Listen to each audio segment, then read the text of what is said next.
What's happening, guys? So here's a little update for you on the shifter cart. Sorry it's been a little while. It's been kind of crazy out in my neck of the woods, but I wanted to show you that I have now finished building this rear axle, which was honestly no small feat. So I got my old sprocket, and that's the old sprocket, old bearings, old chain. So I have a new hub, new sprocket hub and collars, and a new 32 tooth sprocket. I'm going to reuse the old disc, old rotor. I have new bearings. All three bearings are new. This one I actually put in, I got in a hurry and I put this one in backwards, so I need to take my key back out, flip that around, put it back on, which is actually a really difficult thing to do because these things are on there tight. You got to use a vise and sledgehammers to get these keys out of there, to pull the bearings out. And I got a new countershaft sprocket for the engine.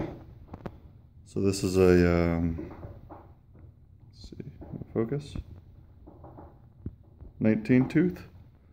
So I'm running a 1932.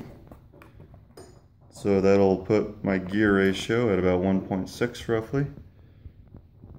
Top speed on the cart in theory will be about 58 miles an hour with that. Which for the CR80 carts it seems about what the normal gearing is. So now I can finish up this motor mount, mount the engine now that I know where that sprocket's going to be. I was really held up on getting a sprocket on here because, wait, let me just put on here loosely, but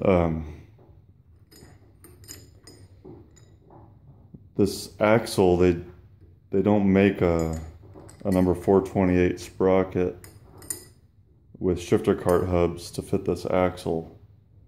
So this sprocket is actually off of a 70s Kawasaki KE, or it's from a KE 100. And then this hub is a universal axle drive hub, but the bolt pattern matches up and it matches the axle. So even though it's not a shifter cart part or a go-kart part, it still works. And I added the collars on either side here just to, well, they're just kind of placed on there loosely, but to hold everything still when I'm done. I got new hubs for these wheels.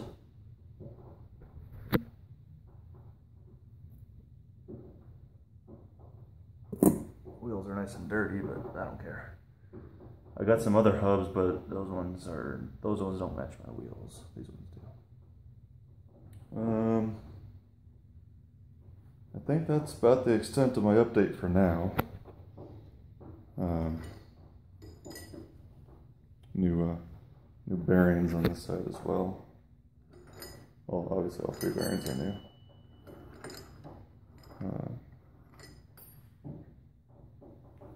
So yeah, it's that was probably the most difficult part, was figuring out how to get this thing geared right with parts that are available without replacing my whole axle.